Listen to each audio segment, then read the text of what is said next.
Welcome back to the Brothers of the Unknown. I've spent the last hour trying to convince a Victorian tea set that it's time to move on, but apparently it has unresolved scones. We're talking about haunted objects. You know the ones. The creepy porcelain doll that your grandmother keeps in the good room, or that antique mirror that seems to show your reflection just a half second slower. Whether it's a stone tape recording of a tragedy, whether it's a stone tape recording of a tragedy, or a spirit that just refuses to let go of their favorite recliner. We're diving into why some items carry a soul and why you should probably stop buying decor at estate sales for houses that had police tape on them. Gentlemen, try not to bring any hitchhikers home tonight. Thank you, Boogie. Holy crap, that was a dark intro plus funny jokes. Yeah, good one, Boogie. Scones. Yep. Talking about tea talk, I guess. So, as he didn't allude to actually this time, he actually mentioned it. We are talking about haunted objects. Now, I'm pretty sure you have a little bit of a imagery in your mind of what we're probably going to talk about, but I want to try to go a little different than what most people think of. What do you think about haunted objects? What comes to mind to you? What are we talking about? Like kind of what Boogie mentioned, like the porcelain dolls, or are we getting into something like the Ouija board? Actually, I'm kind of gonna go a little bit more off track than just I don't know, maybe the sense of why people think things are haunted. Okay. A little different. I mean, obviously we don't know what's going on, but we're gonna try to take a stab at it. So we're not talking about like the Annabelle doll or Chucky or anything like that. It's gonna be maybe why something got haunted. Maybe why or how, or I don't know. We'll just see how the episode goes. You know, That's always a good one. Yeah, we'll run into the rails, falls off, right? Right. Run into the wall until you phase through it. Got it. Yeah, there you go. All right, so I don't know about you, but I know I grew up. We'll start off with the Ouija board, right? I know ever since I was a little kid, my mom, she is very superstitious and she doesn't like messing with things that, I don't know, most people, I don't know, pull up in their mind as inviting things, or possibly even, I don't know, might be just haunted from the factory. I don't know. All right. But what's your thoughts on the Ouija board? You know, I mean, I don't know what your whole... I don't know. I'm kind of with that whole it's bad juju and it knocks on doors that shouldn't be knocked on. But I know some seance people like to use them to help connect to loved ones and maybe connect to the other side. So their intentions weren't bad to begin with, but then next thing you know, they got some haunting issues in their house afterwards. But whoopsie. So, okay. That's a good question. All right, now I guess answer to that question, is the item inherently haunted, or is it because of the intent and the use of the end user? I would agree that it's probably not just the intent, but like the usage of it. Okay. So if I go up to, let's say, Walmart and we pick up a brand new Ouija board, that shouldn't be haunted, right? Well, I think if you can find a Ouija board at Walmart, I mean, you know would what I be a mean. little more impressed at that. But I get what you're going with. Right. So, but no, I would say in my thoughts, I would say if you bought a brand new Ouija board that's never been used, Mhm. I would probably like to chalk it up to not being haunted or not having any good or bad juju to it at that point in time Yet. yet. But once you open the box and you start to play with it, I don't know about that after the fact. All bets are off on that aspect. So that kind of brings into question, what if they test the Ouija boards at the factory? Yeah, these have been tested. They there's a little stamp on the box says Certified haunted, ready? guaranteed to communicate with the other side. Oh, that's funny. This has been tested. No animals were harmed in the making of this item. I swear this is not ivory planchette. This is just plastic. Oh man. Oh boy. No, but like I just know that like Ouija board is one of the big ones that everyone's worried about, scared about, and it's, I don't know, personally me, I don't really necessarily subscribe to using it in a certain way is going to necessarily get it haunted as so much as you're thinking that it does. I don't know, I could be wrong, but I'm trying to remember the last time I actually used a Ouija board. I know I used it once. I've never used Really? one, thankfully. I can honestly say I've never used one. Really? Been close to one, seen other people use one, but I have never touched one, thankfully. Yeah, I mean, that actually kind of brings into question too. Like, if you use it, is it haunting that item or is it haunting the house? I don't know. Could be a number of things. You could attach Yeah. to you, could let them into your home. I'm not sure because I mean the whole premise of them were used for like seances and stuff. Right. So it's like to, hey, phone home or phone the other side and see who talks. You know, hey, we're trying to reach Uncle Joe from 5 years ago. He's been dead for 5 years now, and we just want to check on him, see how he's doing. And next thing you know, you end up talking to a mimic or a demon, and you thought you were talking to Uncle Joe, but now the dog is barking like a cat. The funny thing about it is I don't own a cat or a dog, so that'd be really screwed up. Did that corner just meow? I don't have a cat. Right. But no, I mean on the other side of the coin, I guess, Ouija boards have been known to be like a pranky thing, because if you're doing it with a bunch of people, usually one or two hands Yep. are on that little eye, that triangle. I don't know what to call that Planchette. thing. What is it? Planchette. The planchette? Yep. Am I saying that correctly? I'm pretty sure. That's. Okay. I'm pretty sure that's. You what it guys is. will correct me in the comments, I'm sure. Probably. But they'll you know, correct there's me. always They'll that correct me. one person that will move it and say they're not moving it. Yeah, exactly. Now, and that's where I'm trying to get at is that I know a lot of people subscribe to the whole using it opens a portal or, you know, opens a door or whatever the case may be to letting spirits come in. How, if that is the case, you're letting these spirits in, right? You know, and you're having the whole 9 yards, hauntings and the whole apparition and, you know, scratch marks on your back, stuff like that. All right. But I'm pretty sure like someone, if let's just say, you know, this mom buys her teenage daughter, you know, this Ouija board, and they're like, oh, I'm gonna play with this and with my friends, and we're gonna do spooky stuff in Halloween time and shit like that.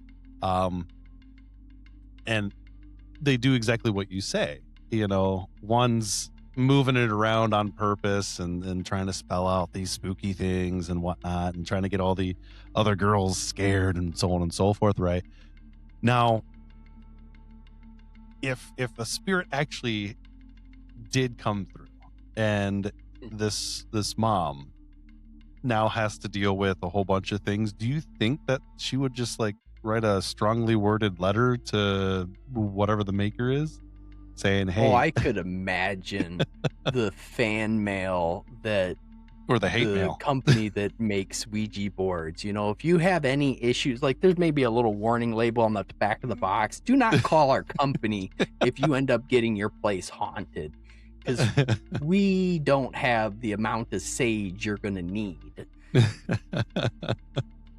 No, but I mean, like, at the same time, is it more of a placebo effect that Could be. or the intention of doing it, but without actually having something coming through to the other side, actually moving, Yeah, the pieces? Placebo effect of being haunted.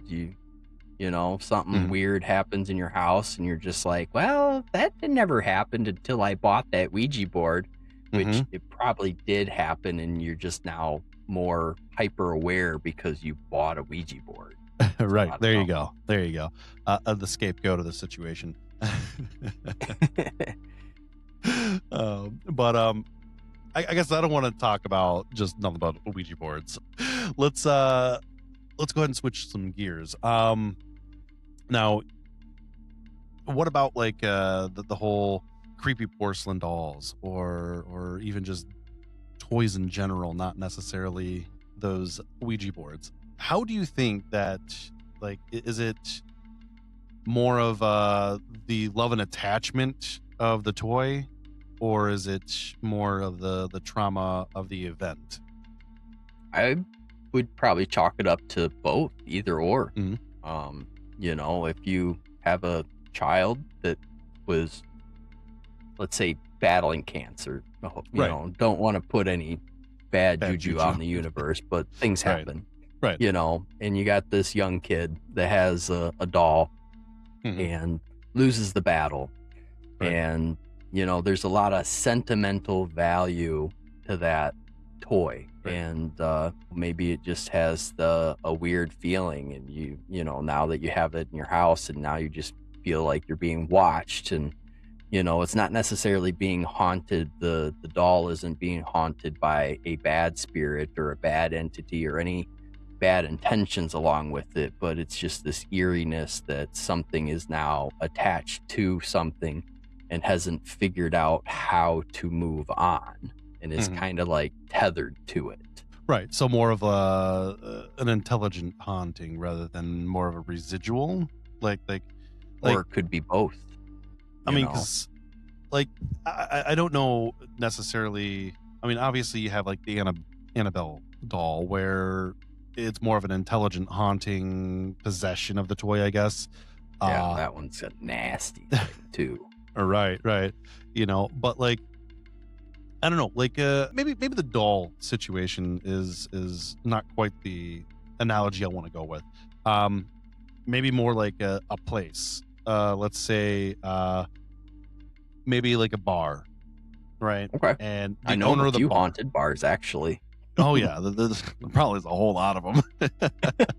A lot of dark stories around it too, but Right. Alcohol usually doesn't haunting make of things don't mean happy fun times. So I guess it's the nature of the conversation. That's true. But like, let's just take for instance a bar, right? The bar, let's say it's fallen on some hard times, right? And the owner of the bar is now facing, let's say, a foreclosure, or he has to sell the bar, and if he doesn't, then financial ruin, so on and so forth, right? And it gets to that point where he wants to just check out, from life, that is. Yeah, join the And- other side. Gotcha. Right. And he ends up, I don't know, dealer's choice on how he exits, right? And the new owner comes in and he takes over and he starts getting things back to where it was, has employees, doing good, it's doing way better than what it was beforehand, whatever the case may be. And now closing time, let's just say 3 a.m., the witching hour, the whole, thin veil. Right. I know that there is a lot of ghost story, or not ghost story, but it's the word I'm looking for. More like TV shows that hunt down like those haunted places and stuff like that show these, maybe not necessarily bars, but like buildings, locations that are haunted, but they're usually tend to be like more of a residual haunting than an intelligent one, right? So is it Or because like an echo of sorts, like an echo ghost or something, just a residual stain that something was here and something happened, kind of thing. yeah, I mean it seems to be that a lot of them are just that, especially when it comes to like apparitions and just almost like a recording of what day to day, or even maybe the final events of Right. that led up to the tragedy, or whatever the case may be. Like, is it due to the fact that the individual had the emotions and did the deed in the place, or is it possibly attached to an item, an object, within the Oh, place? Like, could be. and if that is the case, if they removed said item or object, would it move with it, or is it just still there? I don't know. Or That's maybe that's hard to say. Mhm. Given your example, there's a lot of sentimental ties to an owner of a business, and Mhm. whether it was tragic or otherwise, there's some immense attachment to it. Even in that term, there's like houses that get haunted. You have Mhm. elderly people that pass away in their homes, and like Boogie said, they're attached to the armchair because that was their favorite chair. They always sat in it. You got a hardworking guy, he always comes home and he's got his king's chair. This is where he sits and drinks his beer and watches TV, and Mhm. eventually, he just kind of drifts off in his sleep one day, and now the home, or that chair specifically, is kind of Mhm. has a tether to him because that was a favorite item of that person. Mhm. Okay, so essentially, if we want to say for certain, play in absolutes, that's what happens. Um, if they destroy it, does that echo just disappear, or like, I mean, I like, don't know. what I'm trying to, I guess, get at I is guess I wouldn't want to be the person that does it. Mhm. I guess if we're talking like in the feng shui of things, like Mhm. you bought this chair and you refurbished it and took care of it. Mhm. Maybe the entity that's haunting it will look out for you and bring you maybe some good fortune and some good luck or something. On the other side of it, you're uh bought the house and it was still furnished, and you're like, nah, I'm gonna get rid of that old cruddy armchair and I'm gonna go and buy me a new one. And Mhm. you throw it in the dumpster and it gets smashed and crushed in landfill, or you burn it, or just get rid of it, or whatever happens. And now the entity's like, how dare you ruin that thing that I cared so much about. I'm not going to be attached to it anymore. Now I'm going to be here, and I'm going to make you wish you didn't mess with it. Now that thing is more tethered to you because it's mad at you versus other things. I mean, that's very much an interesting take because of the fact that, like, now I wonder if a residual haunting, the recording, the whole aspect of just replaying certain situations or events, that's happened to an individual in a place or with an object or whatever the case may be. Um, I wonder if those residual hauntings could turn into more of an intelligent haunting. Maybe they are and they just stay quiet. Maybe they're an intelligent haunting and they just kind of keep to themselves. They're not moving on for who knows why. Maybe they don't really understand that they're dead, or they just don't want to move on. They're just attached to this thing so intensely, and it doesn't have to be an armchair or a doll, or it Right. could be a number of things. It could be a family heirloom or what have you. Anything that has an immense sentimental value, I would assume. Right. Now, I mean, actually, that kind of something clicked in my head. What if this residual haunting is not necessarily just the energy put into it? Maybe what if it was like the actual individual is a part of the residual haunting and is replaying, their normal routine or something to that effect, and that Right. it's more of I guess maybe not purgatory, but more of their own personal hell, having to replay, Wow. and we're just seeing said replay. Right. Well, we could take it back to like the bar scenario. Like a few of the haunted bars that I've heard of, usually it's more like a haunting echo.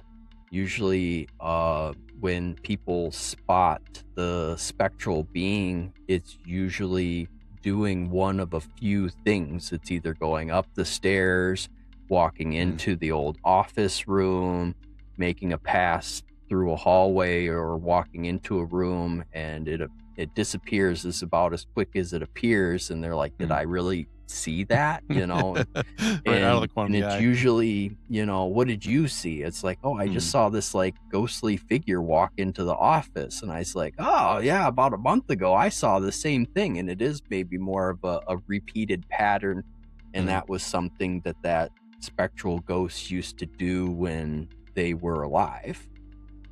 Right.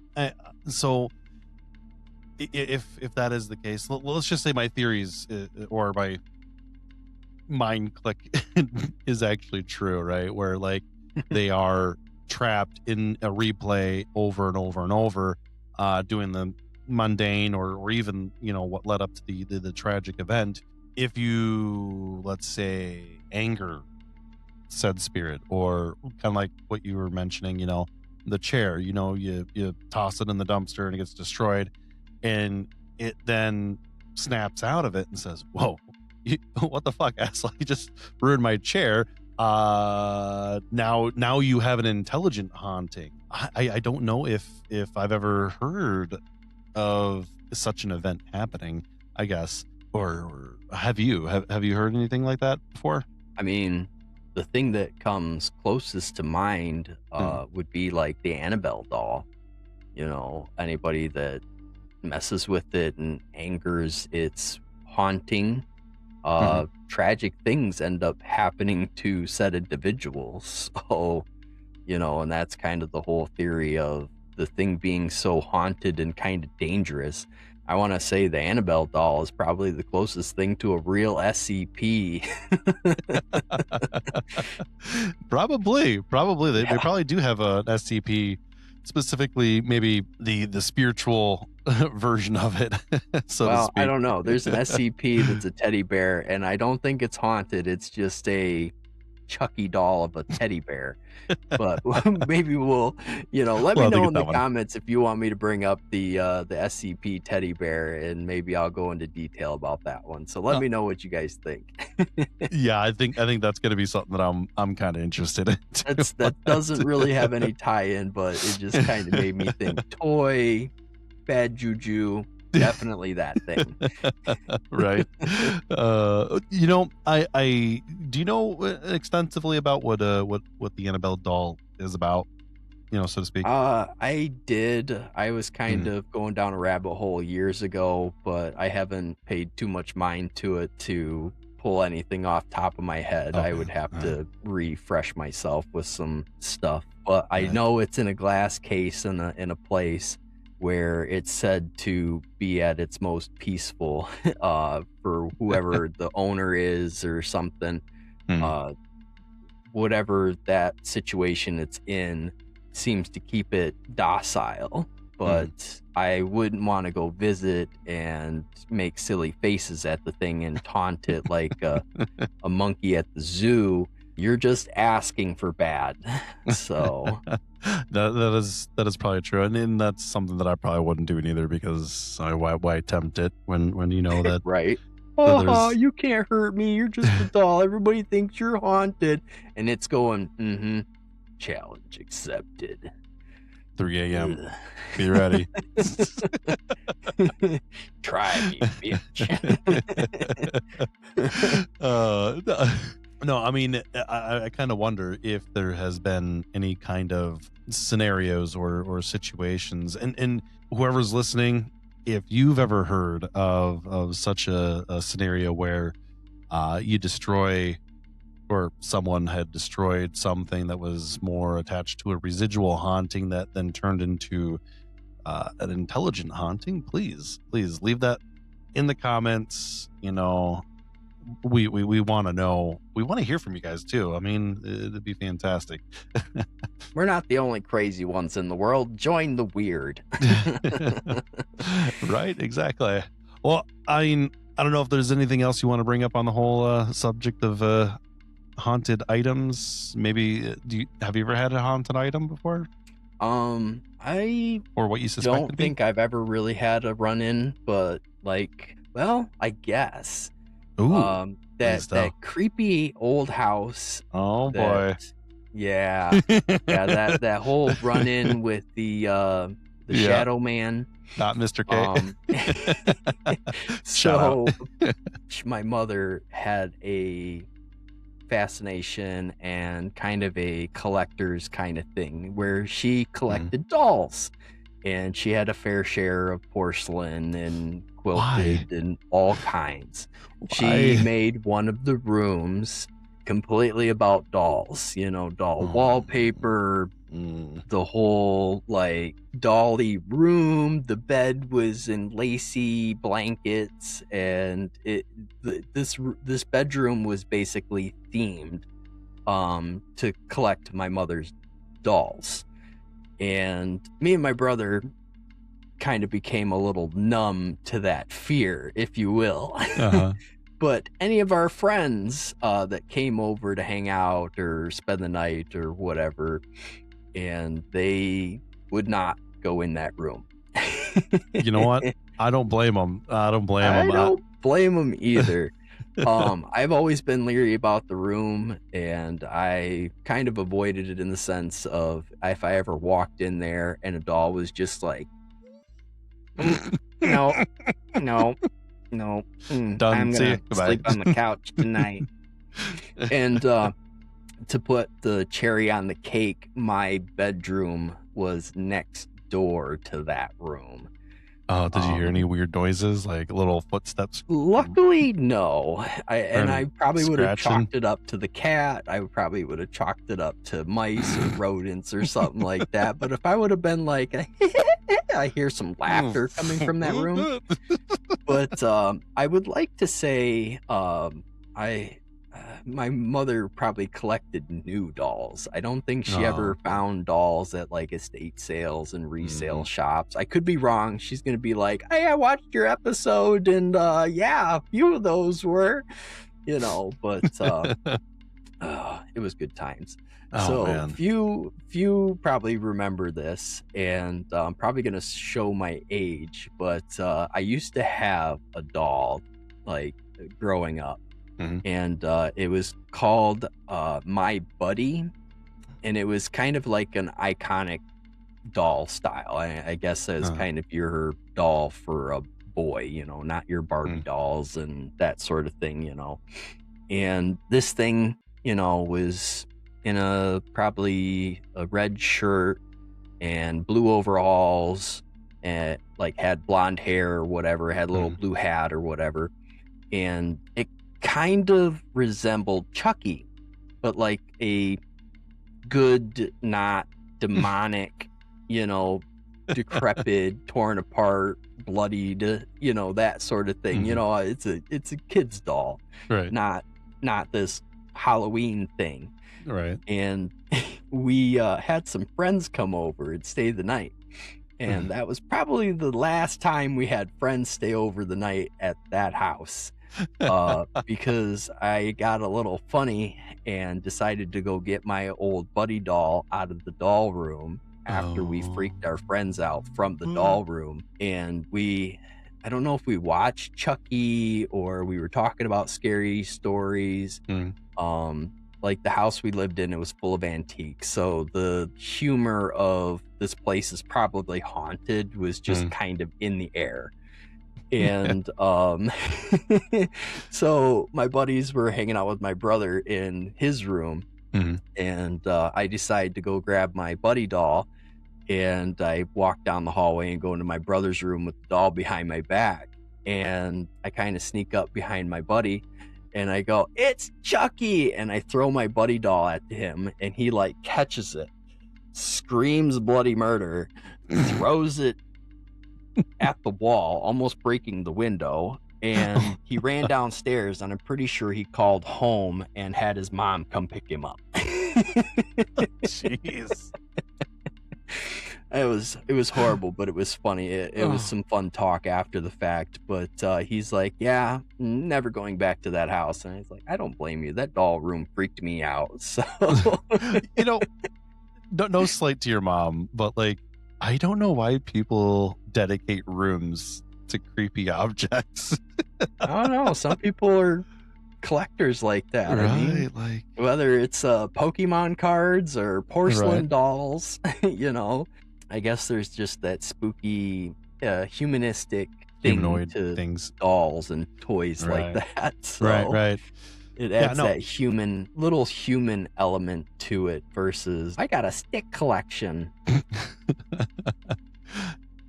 You know what it probably is? It's probably the fact that there's so many eyes that are watching you, or what feels like they're watching you at least, that gives you the paranoia, going on there. But well, you got to think too. You walk in a room, you don't really notice it, but your footsteps shake the floor. And, you walk in and the doll that, when you lay down, it closes its eyes. And when you lift it up, it's like its eyelids were weighted or whatever. On the backside, It's those dolls that it's like you walk in and their eyes just kind of do that. Ooh, and you're like, "Did you fucking with me? Look at me?" In hindsight, it was probably me walking into the room, shaking the floor, and it maybe bobbled a little bit on the wobbly dresser it was on, and it just happened to move the eyes, and you're just like, what do I tell myself? Because I don't want you winking at me anymore. Clearly, there's another reason why you're looking at me like that. Yeah. Did you just blink at me? You're not my type, okay? I go for people, not dolls. Well, that's a good industry, though. I'm just saying. Oh, man. Okay. All right. We're thoroughly off the rails now. So I think we've thoroughly harassed the haunting of items. Unless, and I would highly recommend if you have a rocking chair and it's like on carpet and it should not rock, even if you like walked in the room and it starts rocking. Or it stops rocking.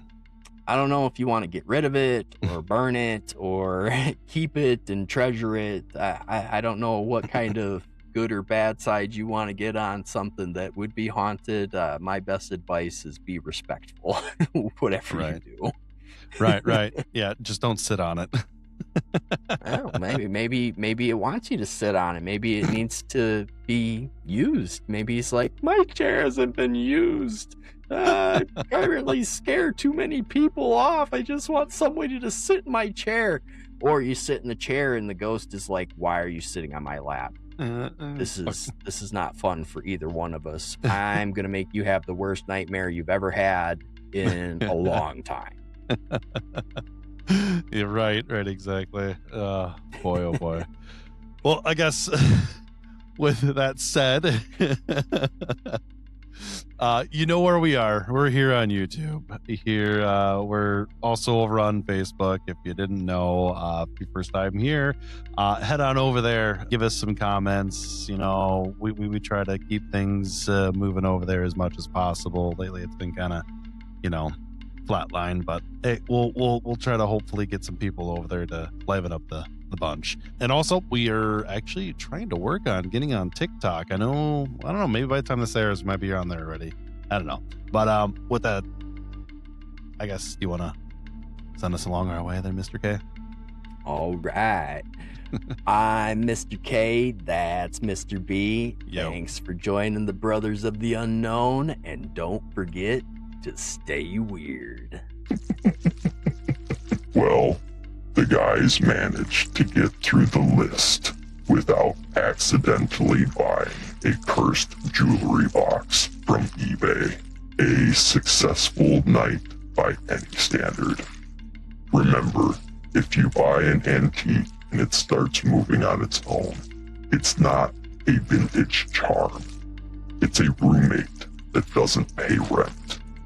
Whether it's residual energy soaked into the wood or a deliberate attachment, some things just weren't meant to be owned. The takeaway for tonight is if you see an antique that's suspiciously cheap and comes with a warning in a language you don't speak, maybe just buy a new one from the mall instead.